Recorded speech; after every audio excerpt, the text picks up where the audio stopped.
चरक संहिता के अध्ययन हेतु आप सभी का स्वागत है। हम यहाँ चरक संहिता के सूत्र स्थान के 25वें अध्याय जिसका नाम है यजपुरुषीय अध्याय का अध्ययन कर रहे हैं। इस अध्याय के साथ साथ ही अन्न पान चतुष्क आरंभ होता है और फिर इन 4 अध्यायों में अन्न पान के विषय में ही विस्तार से बताया गया और यजपुरुषीय अध्याय में अन्न के ऐसे द्रव्य बताए गए हैं जो कि अपने वर्ग में हिततम है और अहिततम है, यानी वह द्रव्य जो स्वास्थ्य के लिए श्रेष्ठ है और दूसरे वैसे द्रव्य जो अपने वर्ग में सबसे हीन है। तो इस यहाँ पर 157 बताए गए, उनके विषय में हम यहाँ पर जान रहे हैं। पूर्व कक्षा में हमने इन्हीं श्रेष्ठ द्रव्यों के विषय में आरंभ किया था और कुछ द्रव्यों के विषय में जाना था। अगर आप इस विषय में जानना चाहते हैं तो रिकॉर्डेड वीडियोस इस चैनल पर उपलब्ध हैं, आप उनका भी अवलोकन कर सकते हैं। पूर्व कक्षा में हमने इन्हीं श्रेष्ठ द्रव्यों में से जिन द्रव्यों के विषय में जाना था वे हैं जीवन के लिए अन्न और आश्वासन देने के लिए जल, थकावट को दूर करने के लिए सुरा और जीवनीय द्रव्यों में दूध और शरीर में वृद्धि करने वाले द्रव्यों में मांस और मांस रस संतर्पक द्रव्यों में श्रेष्ठ है। इसके अलावा नमक भोज्य पदार्थों में रुचि उत्पन्न करने वाले द्रव्यों में श्रेष्ठ है और अमल रस हृदय को प्रिय लगने वाले द्रव्यों में श्रेष्ठ है। इसके अलावा मुर्गे का मांस बलकारक द्रव्यों में श्रेष्ठतम है और घड़ियाल का वीर्य विषय पदार्थों में श्रेष्ठ है और मधु कफ तथा पित्त और घृत वात तथा पित्त को और तेल वात तथा कफ को शांत करने वाले द्रव्यों में श्रेष्ठ है। इसी प्रकार आगे कहा कि वमन कफनाशक उपचारों में, विरेचन पित्तनाशक उपचारों में और बस्ती वात हर उपचारों में श्रेष्ठ है। अब आगे स्वेदन के बारे में कहा कि स्वेदन मृदुता कारक उपचारों में श्रेष्ठतम है और व्यायाम शरीर में दृढ़ता उत्पन्न करने वाले कर्मों में श्रेष्ठ है और इसके अलावा क्षार पुंसवन शक्ति को नाश करने वाले पदार्थों में सर्वोप्रिय है और तिंदुक अन्न द्रव्यों में रुचि न उत्पन्न करने वाले द्रव्यों में और कच्चा कपित यानी कैंथ कंठ के लिए अहितकर द्रव्यों में सर्वश्रेष्ठ है और भेड़ का घी हृदय को प्रिय न लगने वाले द्रव्यों में श्रेष्ठ है। अब इसके पश्चात बकरी के दूध के गुण बताए गए थे और वे था राज्य यक्ष्मानाशक, दुग्धवर्धक, अनुकूल तथा हितकारी और रक्त स्राव रोधक एवं रक्त पित्त को शांत करने वाले पदार्थों में श्रेष्ठ पदार्थ है। ऐसा कहा कि राज्य यक्ष्मा यानी ट्यूबरक्लोसिस को खत्म करने वाले द्रव्यों में यह श्रेष्ठ है और इसके अलावा दुग्धवर्धक द्रव्यों में भी यह श्रेष्ठ है और व्यक्तियों के लिए अनुकूल और हितकारी द्रव्यों में भी सर्वश्रेष्ठ है और इसके अलावा रक्त स्राव रोधक तथा रक्त पित्त की औषध द्रव्यों में भी यह श्रेष्ठ है। अब इसके पश्चात हम यहाँ पर आगे जानते हैं।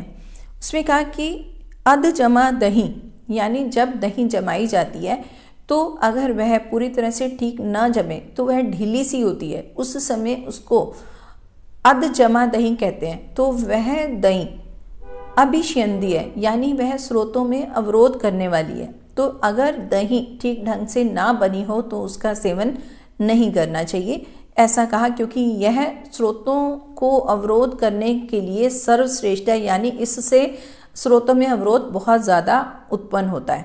अब इसके आगे यहाँ पर जोहरी मतलब यहाँ पर गवेदुक कहा गया है और ये कृष्णता करने वाले द्रव्यों में सर्वश्रेष्ठ है। तो यहाँ पर जैसे ज्वार के बारे में कहा जा रहा है और उसके पश्चात जंगली कोदो ये एक तरह का मिलेट हुआ, तो उसके विषय में कह रहे हैं कि यह शरीर को रुक्ष बनाने वाले द्रव्यों में सर्वश्रेष्ठ है। यानी जब शरीर में स्नेह की मात्रा अधिक है, उसमें हमें रुक्षता की आवश्यकता है, तो हम कोदो का प्रयोग कर सकते हैं। और आजकल तो कोदो जो है वो फैशन में है, तो यह ओबेसिटी के पेशेंट्स के लिए भी काफ़ी हितकारी कहा गया है। अब इसके पश्चात यहाँ गन्ने का रस, अब गन्ने के रस के विषय में कहा कि यह मूत्र अधिक उत्पन्न करने वाले द्रव्यों में सर्वोत्तम है। यानी अगर गन्ने के रस का सेवन किया जाए तो मूत्र की प्रवृत्ति अधिक होती है, तो इसलिए यह ऐसे द्रव्यों में श्रेष्ठ माना गया। गन्ने का रस का प्रयोग पीलिया के पेशेंट्स में अधिकतर कहा जाता है, और यहाँ इसका प्रयोग इसलिए कहा जाता है क्योंकि पीलिया में पित्त की वृद्धि होती है और पित्त का विरेचन करने के लिए मल मूत्र की प्रवृत्ति को बढ़ाना होता है। तो ऐसे में अगर गन्ने का जूस दिया जाए तो उससे मूत्र की प्रवृत्ति बढ़ेगी, मतलब मूत्र की मात्रा बढ़ेगी, तो उससे एक तरह का विरेचन होगा और फिर वह पित्त शामक होगा। तो इसलिए यहाँ पर ऐसा भी कहा जाता है। और इसके पश्चात अब जामुन के फल के विषय में कहा कि यह जामुन का फल वायु उत्पन्न करने वालों में श्रेष्ठ है। यानी कि जब भी जामुन का सेवन किया जाएगा तो उससे वायु अधिक बनेगा। तो यह विशेषता ध्यान देने वाली बात है कि अगर कोई रोगी वात रोग से पीड़ित है तो ऐसे व्यक्ति को जामुन का सेवन कम करवाना चाहिए, क्योंकि यह वात को बढ़ाने वाले द्रव्यों में श्रेष्ठ है। अब इसके पश्चात अगला यहाँ पर पूड़ी के विषय में कहा गया है, मतलब कि शशकुली इसको आयुर्वेद भाषा में कहा जाता है। तो उसमें कहा कि यह कफ और पित्त जनक द्रव्यों में श्रेष्ठतम है। यानी पूड़ी के सेवन से कफ और पित्त दोनों की वृद्धि होती है और ये दोनों को बढ़ाने वाला है। तो इस तरह यहाँ इस पूड़ी के विषय में कहा। अब आगे कुल्थी के विषय में कहा है। कुल्थ एक दाल है और विशेषतः यह पहाड़ी स्थानों पर इसका प्रयोग किया जाता है। तो उसमें ऐसा कहा कि यह अम्ल पित्त जनक है और अम्ल पित्त जनक द्रव्यों में ये श्रेष्ठ है। यानी इसके सेवन से अम्ल पित्त अधिक होगा। तो विशेषतः जिन रोगियों में एसिडिटी की प्रॉब्लम ज़्यादा रहती है तो उन्हें कुल्थ दाल का प्रयोग कम करना चाहिए, न के बराबर करना चाहिए, क्योंकि यह अम्ल पित्त को बढ़ाने वाला है। अब इसके पश्चात उड़द दाल के विषय में कहा।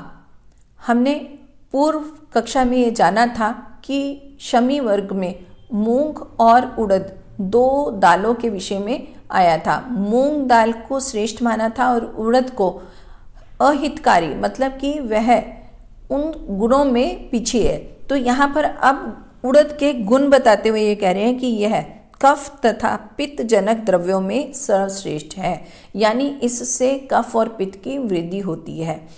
जिस प्रकार यहाँ पर दोबारा से इनके गुण बताए जा रहे हैं, अब आने वाले अगले अध्यायों में इन गुणों को विस्तार से बताया जाएगा। यानी मूंग में भी और क्या गुण है और उड़द में भी और गुण है, और इस प्रकार ही अन्य द्रव्य जो अभी हम द्रव्यों के बारे में जान रहे हैं वह सर्वश्रेष्ठ द्रव्य के विषय में ही कहा जा रहा है। यानी इन द्रव्यों से ये ऐसा उत्पन्न होता है और वहाँ पर ये उत्पन्न करने वाला सर्वश्रेष्ठ है। लेकिन आगे ये बताया जाएगा कि इन द्रव्यों में और क्या गुण है। जैसे हमने ऐसा जाना कि उड़द की दाल ही हम अहित द्रव्यों में गिन रहे हैं, लेकिन इसके कुछ गुण भी हैं। अब वो गुण आगे क्या क्या है वो अभी आने वाले द्रव्यों में जानेंगे, और ऐसा सभी द्रव्यों के विषय में ही होगा। इसीलिए ये सभी अध्याय, यानी ये चारों अध्याय जो अन्नपान चतुष्क के अंतर्गत हैं, इनको हमें अवश्य ही जानना है। अब इसके पश्चात मदन फल के बारे में कहा जा रहा है। मदन फल का भी हम पूर्व अध्यायों में जान चुके हैं कि यह वमन के लिए प्रयोग करने वाले द्रव्यों में सर्वश्रेष्ठ है।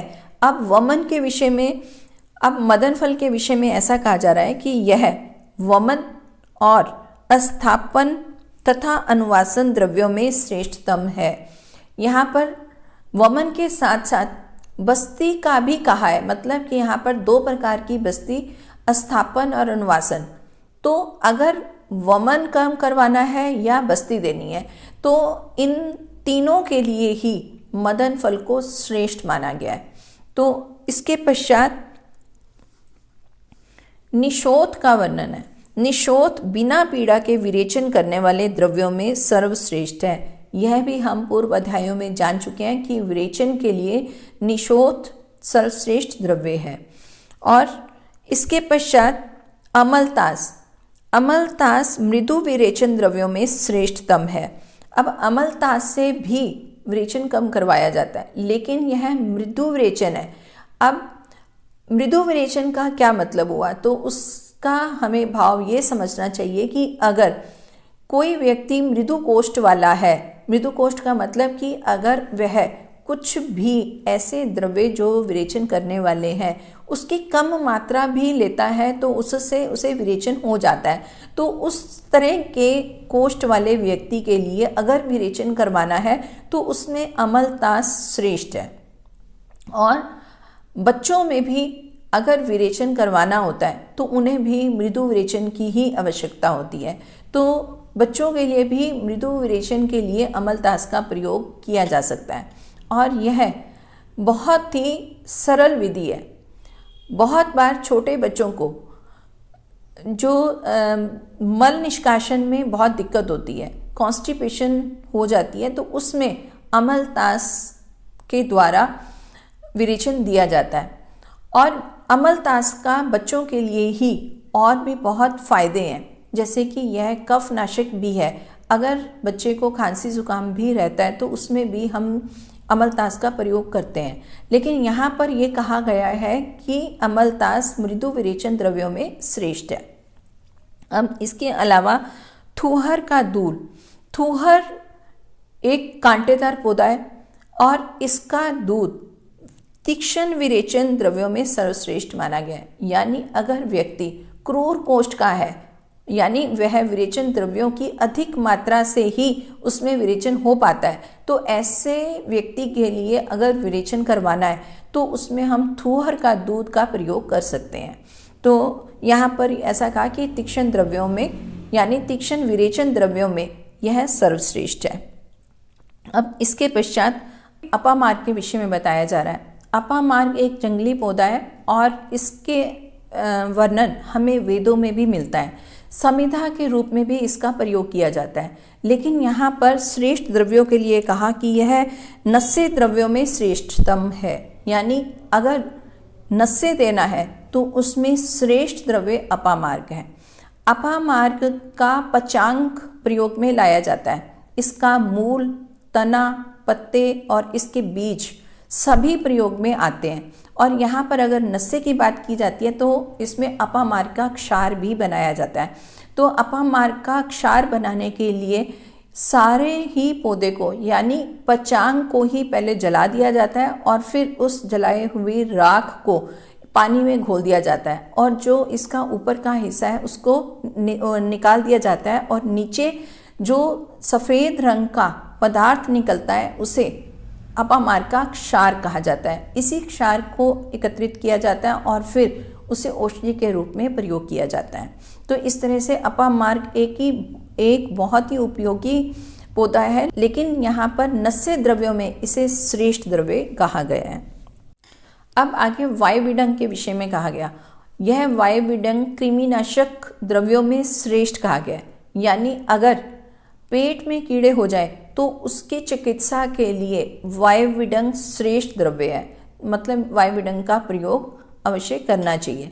अब इसके आगे शिरीष के विषय में कहा गया। शिरीष के वृक्ष होते हैं और ये कॉमनली हमारे यहाँ मिल जाते हैं और इनके ऊपर लंबी फली लगती है और इसके जो फूल हैं वो हल्की सुगंध लिए होते हैं और आगे वो ब्रश जैसे लगते हैं। तो इस तरह ये शिरीष का पौधा भी विषनाशक द्रव्यों में श्रेष्ठ कहा गया है।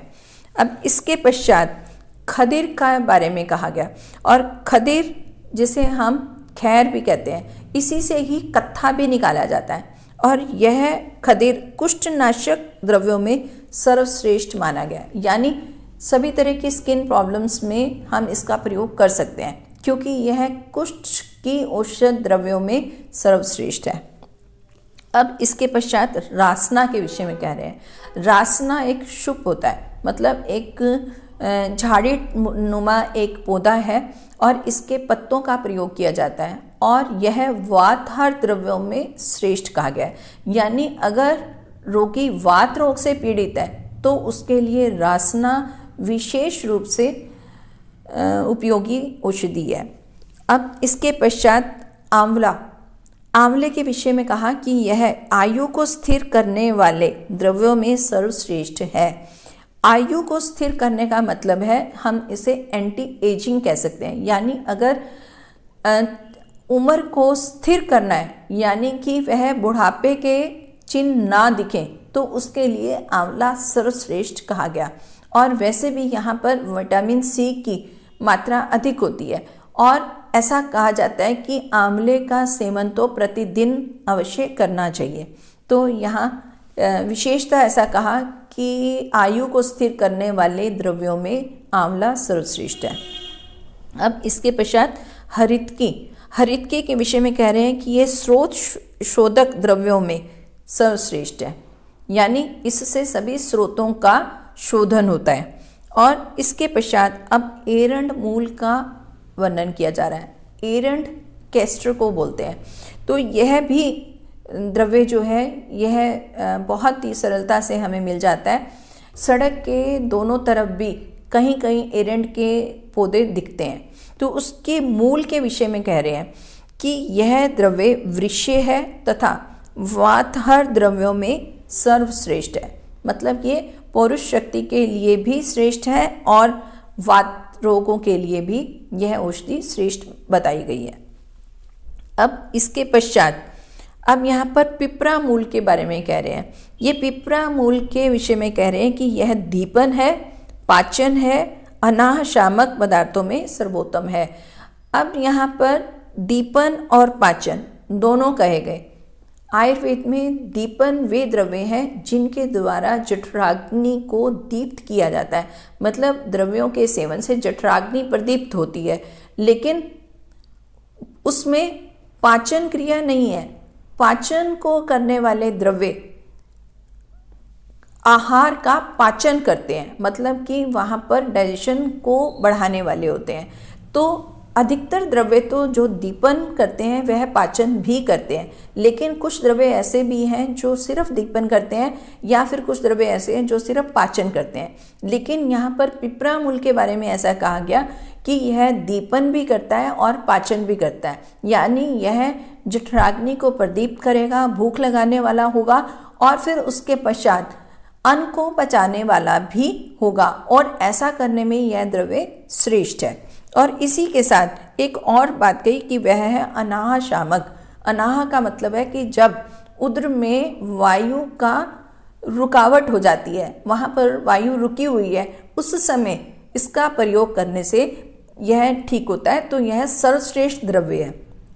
यानी पिपरा मूल के बारे में बोला कि यह दीपनीय द्रव्यों में श्रेष्ठ है, पाचनीय द्रव्यों में श्रेष्ठ है और अनाह को दूर करने वाले द्रव्यों में श्रेष्ठ है। अब इसके पश्चात आगे चीता का मूल। चीता मतलब यहाँ पर चित्रक के विषय में कहा गया। हम चित्रक से चित्रक आदि वटी को जानते हैं, तो यहाँ उसी चित्रक के विषय में कहा जा रहा है कि यह दीपन है, पाचन है और गुदाशोध और अर्श तथा शूल नाशक द्रव्यों में सर्वश्रेष्ठ है। जिस प्रकार पिपरा मूल को दीपन और पाचन में श्रेष्ठ कहा है, अब यहाँ पर चित्रक को भी ऐसा कहा जा रहा है। और लेकिन अब यहाँ पर अगर रोगी को दीपन पाचन के अलावा यहाँ गुदाशोध भी है और उसे अर्श भी है और उसे शूल नाशक द्रव्यों की आवश्यकता है, तो ऐसी अगर स्थिति है तो उसमें चित्रक जो है वो सर्वश्रेष्ठ माना जाएगा। यानी कहने का मतलब ये हुआ कि जैसे पिपरा मूल का प्रभाव अनाह पर अधिक है, दीपन पाचन है, लेकिन अनाह की भी वह चिकित्सा करने में श्रेष्ठ है। अब यहाँ पर चित्रक के विषय में कहा जा रहा है कि यह दीपन पाचन के साथ साथ अगर गुदा प्रदेश में अगर कोई दिक्कत है, यानी वहाँ पर अगर अर्श है या वहाँ पर शूल है, तो हमें चित्रक का प्रयोग करना चाहिए, क्योंकि यह ऐसे द्रव्यों में श्रेष्ठ है। अब इसके पश्चात पोहकर मूल के बारे में कहा गया। यह भी एक पौधे से मिलने वाला द्रव्य है। तो इसके विषय में कहा कि यह द्रव्य हिचकी, श्वास, कास तथा पार्श्वशूल नाशक द्रव्यों में श्रेष्ठ है। अब अगर रोगी हिचकी से ग्रस्त है और श्वास कास है तो ऐसे व्यक्तियों में हमें पोहकर मूल का प्रयोग करना है, क्योंकि यह औषध द्रव्यों में यानी इन रोगों के औषध द्रव्यों में यह सर्वश्रेष्ठ है। और इसी के साथ कहा कि यह पार्श्वशूल नाशक, मतलब कि जो पसलियों में दर्द होता है, अगर ऐसा है तो उसमें पोहकर मूल का हमें प्रयोग करना है। अब आगे नागर मोथा के विषय में कहा जा रहा है। नागर मोथा को मुस्तक भी कहते हैं और इसके विषय में ये कहा कि यह संग्राही है और दीपन तथा पाचन द्रव्यों में श्रेष्ठ है। संग्राही का मतलब है कि अगर व्यक्ति को अतिसार हो रहा है या वमन अधिक हो रहा है तो वो इस तरह की स्थिति को रोकेगा, तो यह मतलब इसको हम संग्राही कहेंगे। अब इसके साथ वो दीपन और पाचन द्रव्य भी है। तो अब जैसे हमने पहले पिपरा मूल के बारे में जाना, फिर चित्र के विषय में जाना, अब इसी तरह का अगला जो एक द्रव्य बताया वो है नागरमोथा। अब ये दीपन पाचन तो है, लेकिन दीपन पाचन के साथ अगर संग्राही द्रव्य की भी आवश्यकता है तो हम नागरमोथा का प्रयोग करेंगे। अब यहाँ पर सुगंध बाला के बारे में ऐसा कहा कि यह दाह को कम करने वाला यानी पित्त को कम करेगा और दीपन पाचन करेगा, जठराग्नि को प्रदीप्त करेगा, अन्न का पाचन करेगा और वमन और अतिसार नाशक है। ये अगर व्यक्ति को वमन हो रहा है या अतिसार हो रहा है तो उसके लिए यह श्रेष्ठ द्रव्य है। यानी अगर व्यक्ति में अतिसार भी हो रहा है, वमन भी हो रहा है और इसके साथ साथ अगर वहाँ पर दीपन पाचन की भी आवश्यकता है और वहाँ पर पित्त वृद्धि भी है तो ऐसे में ये हमें सुगंध बाला का प्रयोग करना होगा। अब इसके पश्चात सोना पाठा की बात हो रही है। सोना पाठा संग्राही, पाचन, दीपन द्रव्यों में सर्वश्रेष्ठ है। अब आगे अनंता के विषय में कहा जा रहा है। अनंता को अनंत मूल भी कहते हैं और इसी को हुई सारीवा भी कहते हैं और ये कहा कि यह संग्राही तथा रक्त पित्त नाशक द्रव्यों में सर्वश्रेष्ठ है। इस रक्त पित्त शामक द्रव्यों के अंतर्गत भी यह सर्वश्रेष्ठ है। यानी अगर ब्लीडिंग अधिक हो रही है तो हम सारीवा का प्रयोग कर सकते हैं।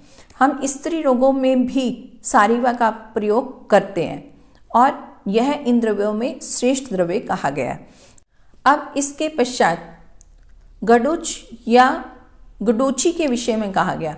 इसी को ही अमृता कहते हैं और इसी का ही एक और नाम गिलोय है। और फिर गिलोय के विषय में ऐसा कहा जा रहा है कि यह संग्राहक है, वातहर है और दीपन है, कफ और रक्त विकार और विबंध को नष्ट करने वाली औषधियों में श्रेष्ठ है। इस तरह से गिलोय के यहाँ पर इतने फायदे बताए गए हैं। और अगर हम इसको समझें तो यहाँ पर ऐसा कहा कि ये वातहर है, कफहर है और साथ में रक्त विकार की औषधियों में भी यह श्रेष्ठ है। यानी यह वातज, पित्तज, कफज तीनों ही प्रकार के दोषों के लिए एक विशेष श्रेष्ठ औषधि है।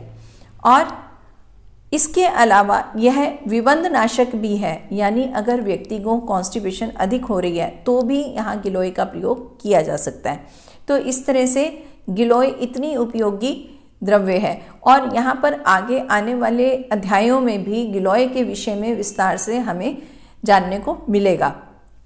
अब यहाँ पर इसके पश्चात आगे बेल के बारे में कहा जा रहा है।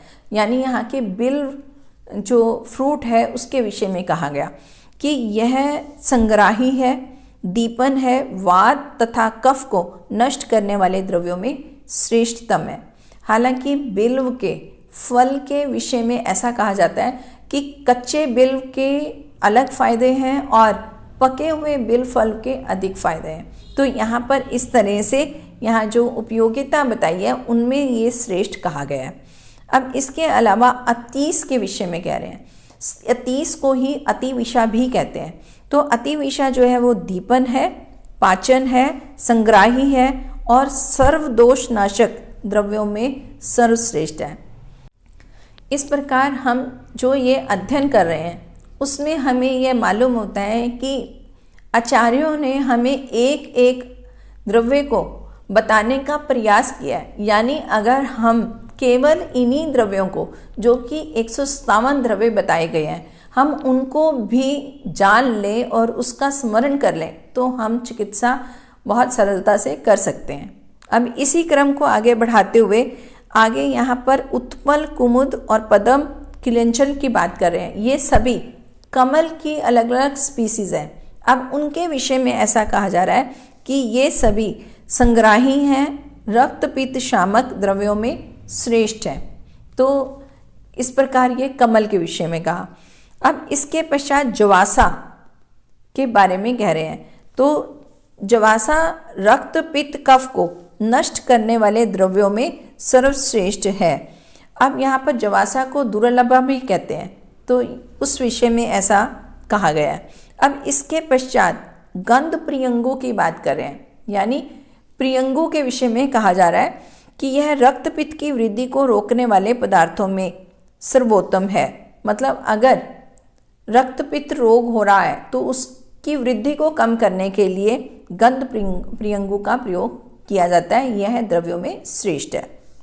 और फिर कुटज की छाल के विषय में कह रहे हैं। कुटज भी एक ऐसा पौधा है जो मलों को बांधने वाला है। जिस व्यक्ति को अतिसार अधिक रहता है उस समय कुटज का प्रयोग करवाया जाता है। कुटजा रिष्ट बहुत ही एक प्रसिद्ध औषधि है और कुटज घन आदि वटी भी आती है, उसका प्रयोग भी इसलिए किया जाता है। अब यहाँ पर इसका प्रयोग यानी यहाँ किन द्रव्यों में ये श्रेष्ठ है उसके विषय में ऐसा कहा जा रहा है कि कुटज की छाल कफनाशक है, पित्तनाशक और रक्त संग्राहक तथा इन्हें सुखाने वाली औषधियों में सर्वश्रेष्ठ कहा गया। तो इसके पश्चात अब गंभारी फल के विषय में कह रहे हैं कि यह रक्त संग्राहक है और रक्त पित्त शामक द्रव्यों में श्रेष्ठ है। अब यहाँ पर रक्त पित्त नाशक द्रव्य कई बता दिए गए, लेकिन उनके अन्य उपयोगों को भी बताया गया है। अब व्यक्ति अगर इन उपयोगों को जानता है तो रोगी की आवश्यकता के अनुसार ही हम इन द्रव्यों में से कोई एक द्रव्य ले सकते हैं और फिर उससे चिकित्सा कर सकते हैं। और इसके अलावा यहाँ पर अब आगे प्रश्नपन्नी के विषय में कह रहे हैं। प्रश्नपन्नी का भी हम पूर्व अध्यायों में जान चुके हैं और इसमें ये कहते हैं कि ये संग्राहक है और इसके अलावा ये वातहर है, दीपन है, वृश्य है और यह इन सब द्रव्यों में सर्वश्रेष्ठ है। मतलब हम ये कहें कि प्रश्नपन्नी वातहर, दीपन और वृश्य पदार्थों में सर्वश्रेष्ठ है। हम पंचमूल के विषय में जाना है और ये पंचमूल में ही इस द्रव्य को गिना गया है, तो उसके लिए हम विशेषता ये जानते हैं कि ये वातहर है। तो यहाँ पर ऐसा ही कहा कि ऐसे द्रव्यों में ये श्रेष्ठ है। अब इसके पश्चात विधारी गंधा के बारे में कह रहे हैं। विधारी गंधा को शालपर्णी भी कहते हैं। तो शालपर्णी का प्रयोग कहा कि यह वृक्ष्य है, यानी पौरुष शक्ति को बढ़ाने वाला है, सर्वदोष नाशक पदार्थों में श्रेष्ठतम है। तो इस विषय में ऐसा कहा। अब इसके बाद बला के बारे में कह रहे हैं। बला को ही वरियार भी बोलते हैं और इसमें ये कहा कि ये संग्राही है, बलकारक है और वातहर द्रव्यों में सर्वश्रेष्ठ है। ये भी दशमूल के ही एक औषधि है। इसके पश्चात गोखरू के विषय में कह रहे हैं। गोखरू मूत्र कृच्छहर, यानी अगर मूत्र की प्रवृत्ति नहीं हो रही है तो उस समय गोखरू श्रेष्ठ द्रव्य है। और इसके अलावा यह वातहर है, यानी मूत्र को लाने वाला और वातहर औषधियों में यह श्रेष्ठ द्रव्य बताया गया है। अब इसके पश्चात हींग के बारे में बताया जा रहा है। हींग तो हमारी रसोई में साधारणतः प्रयोग की जाती है, लेकिन उसे केवल मसाले के रूप में ही प्रयोग किया जाता है। अब उसके गुण को जानते हैं। उसके विषय में ऐसा कहा कि यह दोषों को निकालने वाली है, यानी यह छेदन क्रिया करती है। और इसके अलावा यह दीपन है, यानी जठराग्नि को बढ़ाने वाली है। और अनुलोमन है।